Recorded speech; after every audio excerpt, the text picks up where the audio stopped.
have you been wondering what tech news was announced this week? And have you been watching the latest business talk? Because there's so much going on. And well, if not, don't worry, because you come to the right place. Welcome to In the Loop with Winnie and Greg. I'm Winnie's son, longtime financial pro, CNBC council member, Forbes contributor, and host of Level Up, which is also on NASDAQ and a few other places. Happy Thursday to you. You know what? I feel like this is one of the best days of the week, right? We've been busy, but I'm so glad to be here with you. Yes, absolutely. And you said Thursday. It feels like Friday to me. I don't know why, but I keep thinking that all day long. It is Thursday. And hello, everyone. I am Greg Nibbler. Thank you so much for joining us here. I've been a tech journalist, a reporter. I worked for the NBA, done a podcast, you name it, all kinds of different things over the years. And really happy to be here and be part of this show. And if this is your first time watching, thanks for joining us. If you're a longtime watcher, thanks for being back. And we've got some fun things to talk about. Things kind of slow down a little bit around this time of year, but some actually really fun topics that came up in tech this week that we're going to be going over here in just a little bit. And as always, we want to hear what you think, what your comments are, whatever platform you're watching on. Let us know as we go throughout this show, and let us know if you have questions, all of that.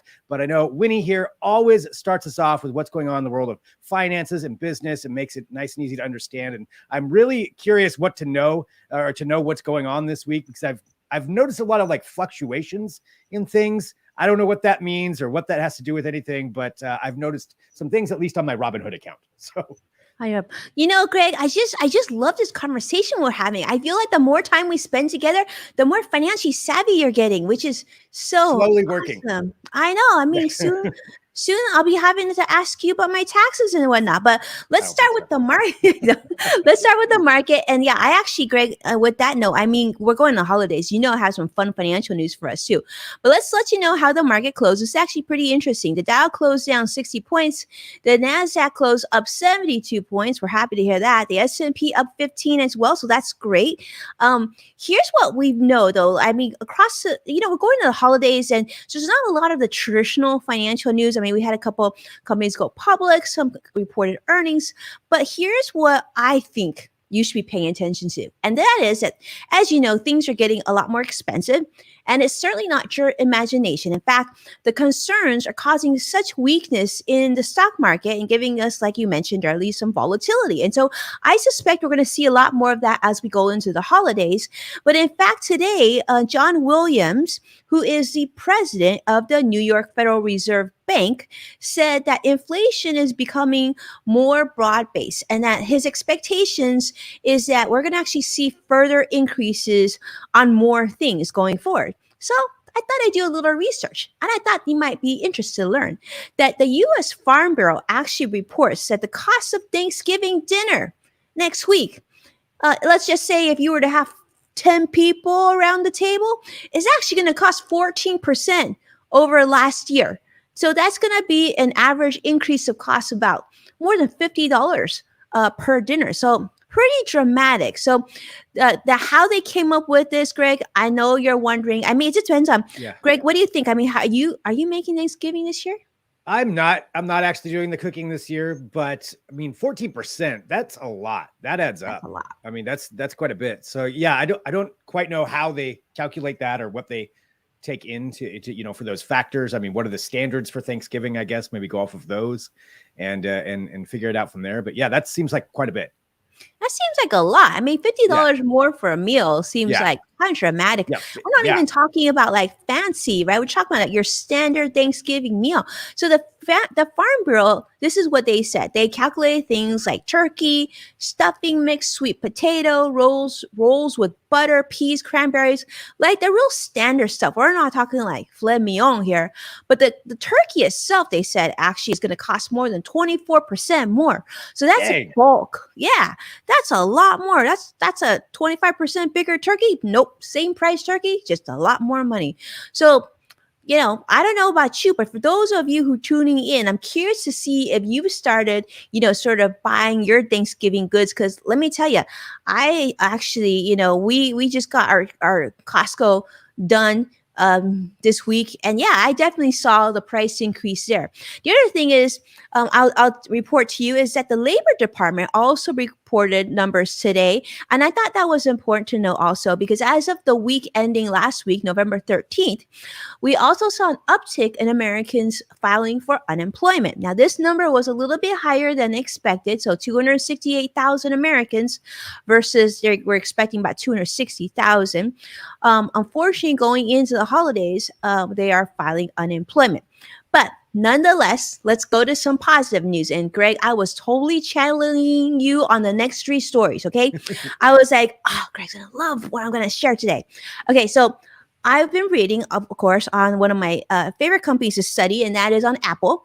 So you may have heard that Apple wants to make an all-electric self-driving vehicle. I'm sure Greg has talked to us about this. So they said by early 2025. What's really exciting about this to me, though, Greg, is, I mean, I would say there's a lot of things I like to do. Driving is probably not even close to the top 25% of things I like to do. Wow. So, yeah, I mean, I can drive and I can drive pretty quickly. Doesn't mean I really love to do, but what's really interesting about this is that they said that by 2025, they're going to have a self-driving car that isn't going to have a steering wheel or pedals. So this will be like the first ever of this type of vehicle. And of course, Greg, I've heard you say this, like there's technology that, there's self-driving cars already, but, they sort of, test them out in the desert or somewhere really, really safe, but it hasn't really gone mainstream yet. I mean, honestly, part of me is really excited, but I'm really curious to see what you think about that too. Yeah, I mean, with Apple, this has kind of been the rumor for a long time. You always hear this, that they're working on their own line of vehicles. They're working on this. They were working on their own televisions for a while, like all kinds of things. But especially when it comes to the cars, there's speculation and there's talk that they tried to buy Tesla at one point. And Elon Musk has talked about that with him and Tim Cook.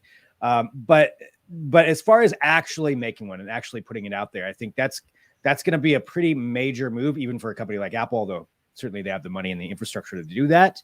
But how are they doing that and who are they hiring to do it? And on top of that, to actually have a completely driverless vehicle on the road, because right now there are a lot of cars out there that are autonomous driving that are being tested, especially in places like California and Texas and Florida, places that have generally good weather. And eventually those are going to come to a lot of other places too. But to remove the steering wheel completely, so there's no way, there's no, just stopgap in case something goes wrong, the machine goes crazy and somebody needs to physically, break it or turn it. That's a big leap. And that I just don't know if that's something that's going to be fully, not that it's not achievable technology wise, but to actually put something like that on the roads and have all the laws passed for that would be surprising to me if they had it just as like something that's just roaming around on the streets. I just don't see the regulations getting there in time for that to happen.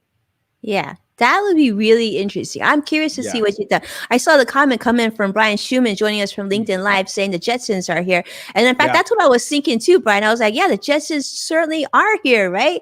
All right. Well, there's more news. And I thought, Greg, last week we were talking about all things red. I actually wore red that day. Pure coincidence, but I have some positive red news to share with you, buddy. And that is that today is officially Starbucks' Red Cup Day. So, you may have heard of Red Cup Day 2021. It is officially here. So for those of you who, you like this cup, it's super cute, you might want one. Today you can actually get one for free. So Starbucks is giving away a limited edition reusable red cup. And this is as long as you order a special handcrafted holiday or fall beverage. So I wrote down some of these. It's just like peppermint mocha was one, chestnut praline, lattes, and one I actually thought was pretty cool. I don't know if you know this, but I'm not a big caffeine person. So they even have this sugar cookie almond milk latte. I know you and I kind of talked about this before we jumped in. Probably too much sugar. Probably would. The crash would be terrible off of something like that. Yeah. I know me. If I had something with that much sugar, I drink coffee. I'm drinking some coffee right now, and I usually do what I'm doing on air. Anything on air. But I'm more of it's just black coffee. It's fuel to do what I need. And I don't add too much flavoring in or anything. Some of those sound good. I don't know about a sugar cookie, but a free cup. See, now that's where you get me in. I always like the free stuff. So I would. Yeah. No, I'm considering going down to Starbucks after this show. You might as well. It's interesting because we went to like the Hyatt, what we talked about last show. Yeah. And like I actually, so Hyatt was nice enough to give me this credit. So I went to their little store and I bought a Starbucks cup. My husband was so happy because I guess he's really into his Starbucks cups. And I guess he lost a lid for his red cup and he was just talking about. So when we got it, I mean, I guess if you are really into Starbucks cups, this is one that you might want to get. I don't know. I mean, free is maybe not so bad. Now, right. You might say, well, what could go well with that? So I actually did a little bit more research and I thought this was interesting too. Now, whether you go there or not, still good to know. McDonald's is actually letting you do something today. They're going to let you score their original breakfast sandwich today. So in honor of the sandwich's 50th anniversary, they say that they actually came up with the quote unquote first ever quick service restaurant breakfast sandwich. So they're going to do the TBT price or throwback, Thursday price of 63 cents for their Egg McMuffin sandwich. Now you got to order it via your mobile app, but hey, if you're going to go to Starbucks and get your coffee, maybe you do this too, and then pick up your sandwich and get some protein. Yeah. I thought that was interesting. I mean, this is financial news you can use, Greg. Right. Yeah. Saving money right there. I mean, you can't afford not to go get it at that price. I mean, you really have to go do it. Yeah. So what is on the original? Did they say what the original one was? Was it sausage? Was it? I think so. I mean, I guess it's Sorry, I know I'm throwing that. Yeah. Like I was just curious what the original one was. This is very important research, Greg. We need to do. So I'm thinking it's English muffin. I know there's an egg, right? Because it's an Egg McMuffin. And I think there's a cheese and like a piece of ham, from what I understand. Okay. But what's interesting about this too is, of course, you would say, well, who would actually, maybe nobody's paying attention to this, but actually there was an outage on the app earlier this morning because so many people wanted their 63-cent Egg McMuffin breakfast sandwich. I can see how that could happen. They are delicious. I'm not going to lie. I mean, I'm not going to say they're good for you, but if I'm going to go for a breakfast sandwich, that's probably what I'm going to go for. Okay. I'm going for a fast food breakfast sandwich. Okay. And, for the sake of research, just so our producer Curtis has said egg, cheese, and Canadian bacon. Okay. On an English muffin. I mean, that sounds like a full meal right there. I'd go with the sausage instead of the Canadian bacon, but otherwise I'm right there. But I wonder if you could do this switch. I mean, for 63 cents, Greg, I feel like you got to take one for the Canadian bacon. Yeah, you probably do. Probably no switching it up. So that's okay. I'll do that. I'll take one for the team. Yeah. Brian is saying, I feel like Brian would do that. Brian, I'm sure there's a lot of McDonald's in San Diego, and then you could pick up your Starbucks. It's almost like you would go like, look, I don't know. It's gotta be very convenient. You gotta map it out ahead of time. You gotta have a game plan. Google map it out. If one is too long, where's the next one to go to? Yeah, there's a lot of strategy that would have to go. I like your thinking, Greg. Mm-hmm. Yeah. So what's going on with tech? What do we got? All right. Well, it's 50th anniversary of the McDonald's sandwich. It was Happy birthday. Another anniversary this week, and that is the 20th anniversary of Xbox. 20 years ago on November 15th. That is when 2001. That's when the original Xbox was announced by Microsoft, and it's kind of weird to think that it's only 20 years. It feels like Xbox has been around forever, but also it's been 20 years. That's a long time. So this was back in November 15th, 2001. Bill Gates came out, announced, their jump into console gaming, going from PC gaming, jumping into console gaming. They had The Rock there at the original one, and The Rock was actually there on this week for the 20th anniversary. So he's tied into Xbox forever for these anniversaries. Yeah, so 20 years, and a lot of what they did, they had a kind of big presentation, talking about the history of it, some of the different things throughout the years. But they did have some actual announcements that came out with this that I think people would be really interested in, especially if you're a gamer. Now, Halo was one of the original games on the Xbox, and Halo. I remember that. That was a really popular game. Super popular. I mean, even if you never played it or didn't have an Xbox, probably someone's heard of Halo.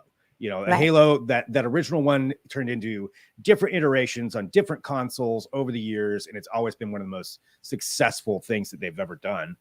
And the new Halo Infinite, which is coming out on the Xbox Series X and Series S, that's coming out, I think, December 8th or 18th. I may have mixed those up. But anyway, it's coming up soon.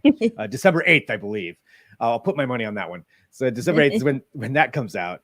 But ahead of that, there's actually something for everybody that can go play right now, and that is the Halo Multiplayer Online Edition. So that's out, and it's free for people with Xboxes and PC gaming. You can also do it and jump on. It gives you a good way to kind of get into the game before the actual standalone game comes out. But I thought that was like a trailer game. Yeah. Well, I mean, you can play it. It'll lead up, and I guess some of the things that you do in there will actually help you when the standalone version comes out, when the actual story version of the game comes out. So it's something they're giving to all these fans, to be like, hey, here you go. And they're calling it by season. So this is season 1. They're going to do it the whole way that everybody else does it. So there'll be different seasons of multiplayer playing online. But yeah, you can finally get back in there and start playing this thing, because this new Halo has been delayed. It's been talked about forever and ever and ever, and finally there's something really out there for people to play. Super cool. Yeah, great. That's pretty cool. Yeah, I mean, like I'll be honest with you, I never play Halo, but I do see those like plastic Halo action figures at different parts of my house sometimes. I guess my husband must have played it quite a bit. So, but I do see Cross X Fighters joining us on YouTube live. He's saying he's more of a Nintendo person, but he's heard about Xbox certainly. And I see Brian Schumann is very excited about Xbox. I mean, are you going to play, Brian? I know Brian, Brian, I call him the godfather of LinkedIn. The guy is legendary in LinkedIn. Tell me, Brian, I mean, I'm curious to see if you're going to play this. Greg, do you play Halo? I'm more of a PlayStation person, but this is definitely on my list. I don't have the newest Xbox myself right now, but that's got a PC, right? So yeah, I've got a PlayStation. So that's kind of where I've been putting it in since Halo's not on PlayStation, but this is still pretty cool. I could play it. Yeah, I could definitely play it on PC. So that's something that I may end up doing. The thing is, though, you mentioned, seeing the Halo action figures around. You're going to hear a lot more about Halo over the next couple of years, and even sooner than that, because Microsoft is doubling down on all this other stuff for Halo, and that includes a live action television series, which is coming out on Paramount sometime next year. And so that's going to be happening. They're spinning this into so many different things. You're not going to be able to get away from Halo. And I'm seeing some notes here come in that it's free. So I should be playing it. My PC gaming setup, I'll be honest, it's not the greatest setup that I've got, but it's free, so why not? I should be on there playing it. If it's free. I just need to find some time. That's more the issue. You know what? Yeah, Greg, I feel like our time is used for other things. So maybe we leave the gaming to those of you who are playing, maybe you could play for us to let us know what you think. I don't know. I'm pretty sure Greg will be too busy. Birdie tells me you're going to be too busy next month to play. Right. So. I mean, well, this could be a good, Thanksgiving weekend kind of thing. If you can take some time off. I'm working on my taxes Thanksgiving weekend. Oh man. Bummer. Yeah, I need to do that too. Sadiq is a PlayStation person too. Very, very cool. Yeah.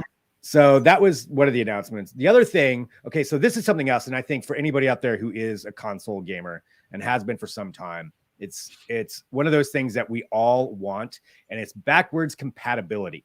So that means your games that are on your old consoles that you used to love, as you start buying new consoles, those games don't work on there. You can't play them with them. And Xbox is addressing some of that, and they announced 70 titles that are now going to be more titles anyway, that are going to be backwards compatible. So if you have something from your Xbox 360, like Duke Nukem or whatever game, they have a whole bunch of them that you really like, you're going to be able to play those on the newer series. And I really like that, because it's one of the most frustrating things, I feel like, getting a new console. If you have those games that you still want to hold on to and go back and visit, and then you can't play them, you got to bring out your old console or hold on to it.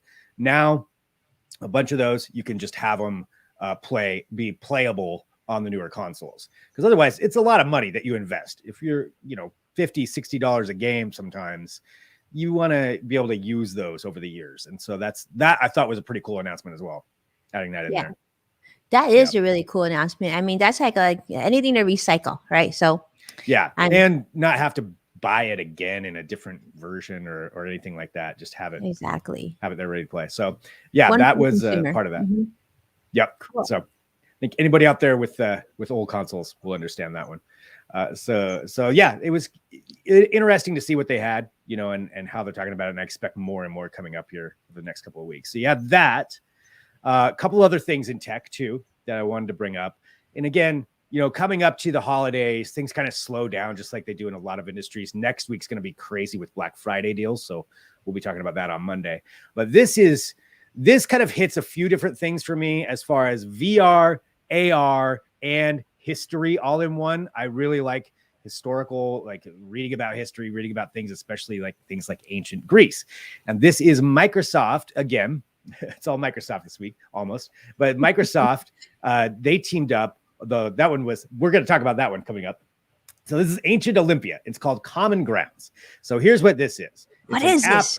It's a website, and it's an AR program if you're in a certain place where you can use this. So Microsoft teamed up with the Hellenic Ministry of Sports and Culture.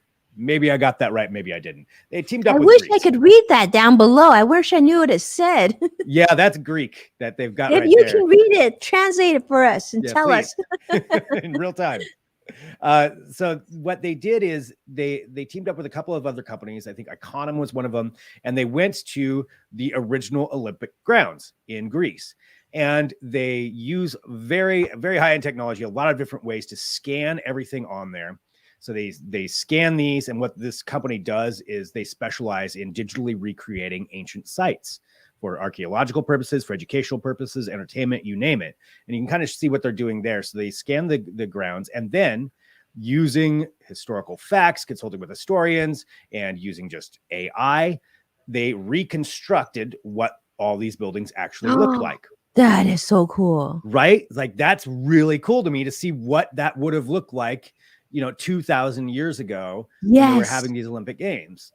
And that is so cool. I think it's so fun seeing that kind of thing, and just, seeing what it would have looked like. Yeah, you've got the temple to Zeus, a bunch of temples. They said 27 different sites, and you can do this right now wherever you are via an app on your phone. You can actually go explore this. It's free to do.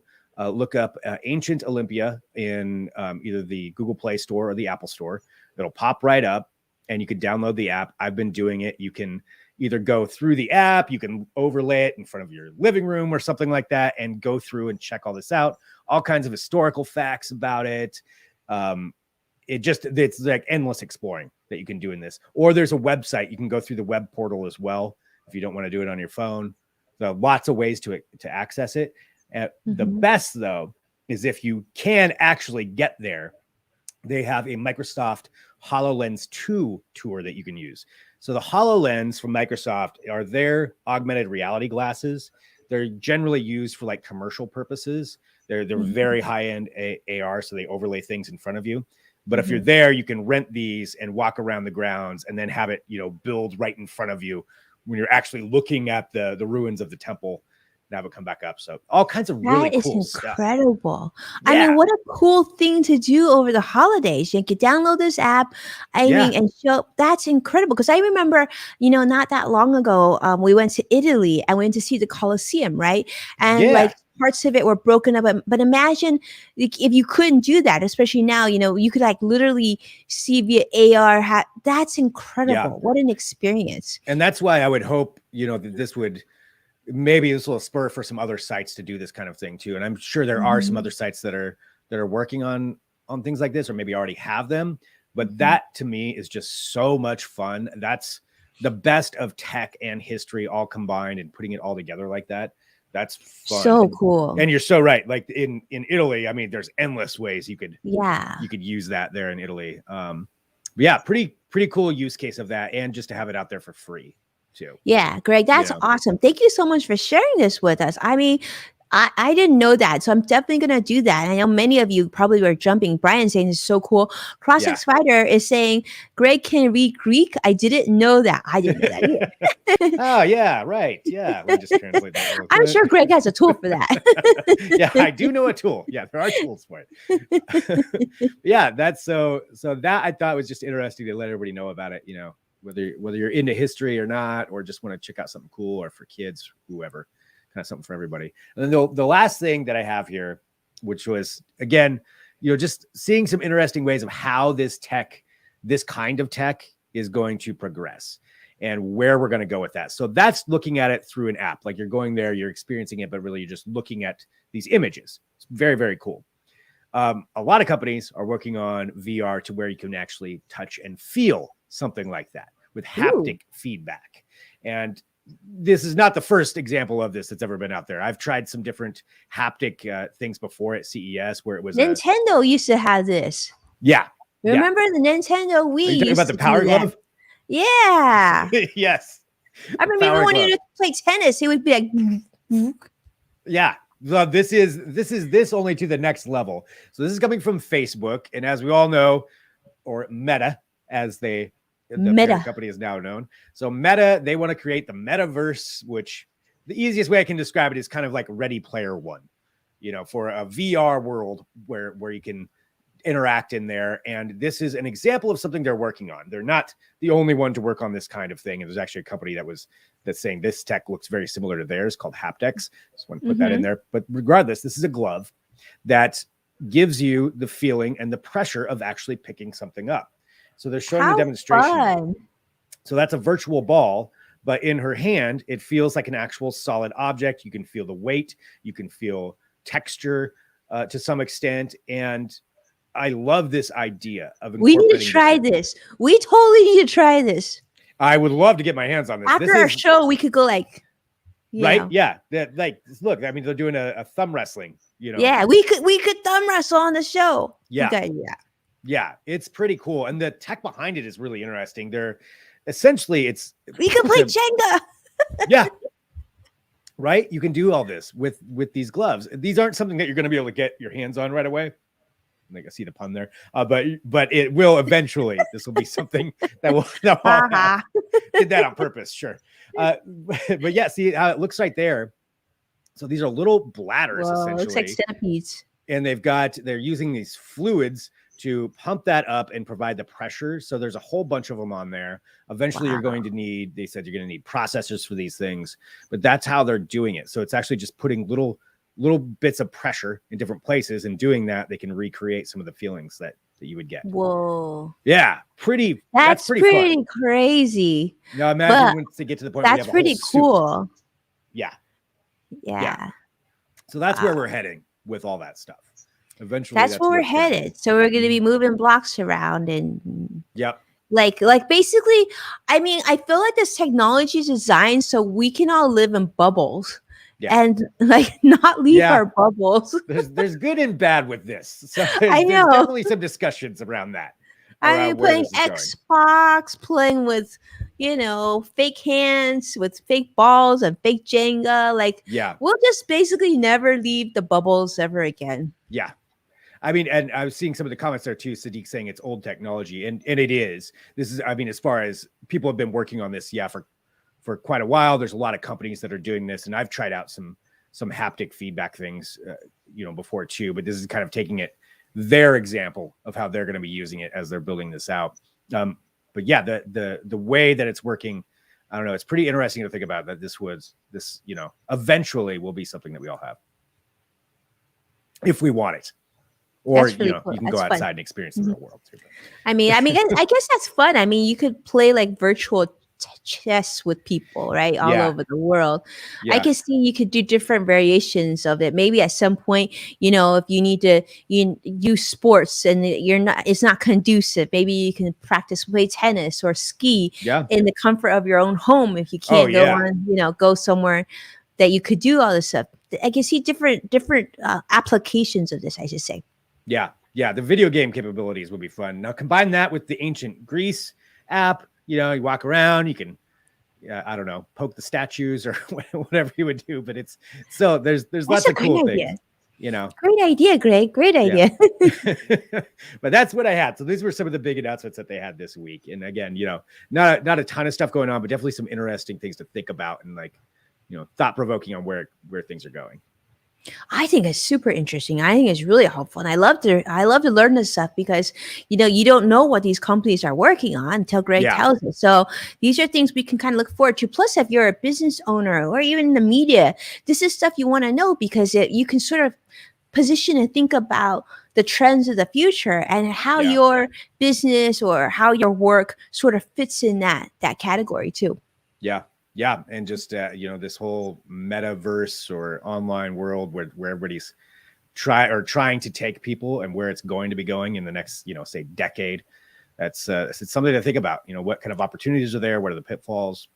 Just Are we all big going to topics, but we're going to live in also, a meta world. yeah, So, right. so you're a meta boy and I'll be a meta girl.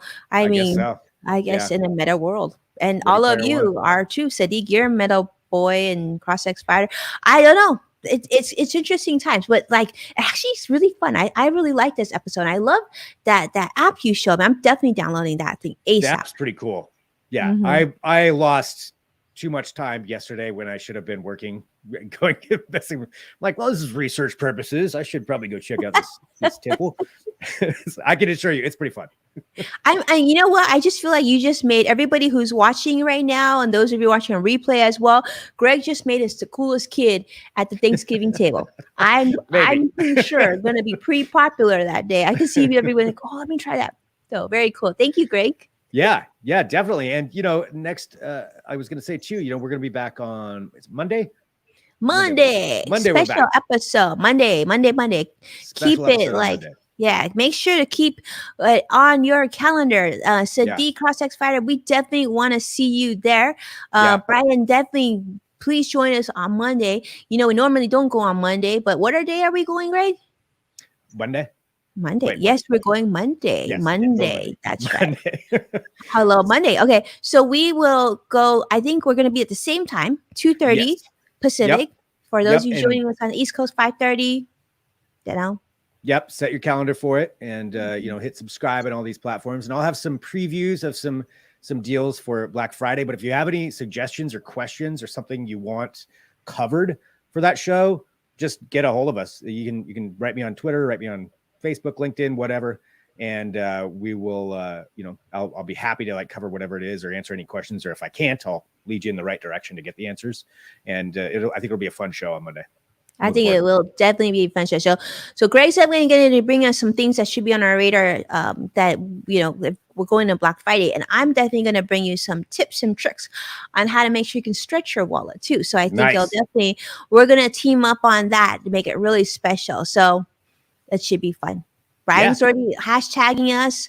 I know. Nice. So Monday, right? Meta Monday, Brian. I feel like we're in a meta world on a Monday. Yeah. Right. I know. I can't believe Thanksgiving's already almost here. That's just weird. My goodness. Right. I know. I shared that on Twitter. Those of you who follow me, you probably saw. I was like, what? December is already here. I couldn't believe I actually scheduling an appointment with somebody to do a Zoom, and I booked, and I'm like, oh my goodness, we're gonna meet in December, and that's only a week ago. Crazy. Yeah. Kind of crazy. Yeah, very crazy. But on the other hand, I want to take a moment and just say, we're going to Thanksgiving, and that just gives us another reason to be so thankful for all of you. I'm so grateful for you, Greg, for this friendship, and of course, doing this show together, and everybody here with us. Yeah, I feel the exact same way. It's great being here with you, every week, and just everybody who joins in for this show and follows, and everybody new who's finding it now too. So thank you very much for being a part of it. This is fun.